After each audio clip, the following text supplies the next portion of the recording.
STR48க்கு என்னதான் ஆச்சு?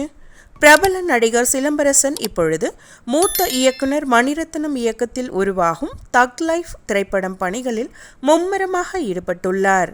உறவு காத்த கிளி தமிழ் திரையுலகின் தனது முதலாவது வயது முதல் நடித்து வரும் வெகு சில நடிகர்களில் பிரபலமானவர் சிலம்பரசன் என்பது பலர் அறிந்த உண்மை. அவரது தந்தை இயக்குனர் மற்றும் நடிகரான டி. ராஜேந்திரன் இயக்கத்தில் கடந்த 1984 வெளியான உறவை காத்த கிளி என்ற படத்தின் மூலம் குழந்தை நட்சத்திரமாக அவர் அறிமுகமானார்.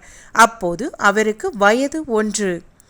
கடந்த 40 ஆண்டுகளுக்கும் மேலாக தமிழ் திரையுலகில் பயணித்து வரும் நடிகர் சிம்பு அண்மையில் கண்ணும் கண்ணும் கொள்ளையடித்தால் என்ற திரைப்படம் மூலம் பிரபலமான இயக்குனர் தேசிங் பெரியசாமி இயக்கத்தில் தனது 48வது பட பணிகளை தொடங்கினார். ஆனால் இப்போது அப்பட பணிகளில் பாதியில் நிறுத்திவிட்டு மணிரத்னம் இயக்கத்தில் உருவாகும் தக் லைஃப் பட பணிகளை மேற்கொண்டு வருகிறார்.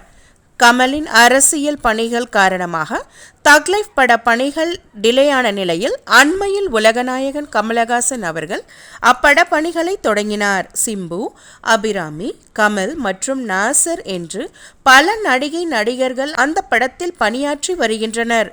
இந்த சூழ்நிலையில் இனி இப்பட பணிகள் முடிந்தால் மட்டுமே சிம்பு தனது அடுத்த பட பணிகளை துவங்க முடியும். அதன் பிறகுதான் ஏற்கனவே முடிவான பிரபல இயக்குனர் சுதா படத்தில் சிம்பு நடிப்பார் என்று எதிர்பார்க்கப்படுகிறது.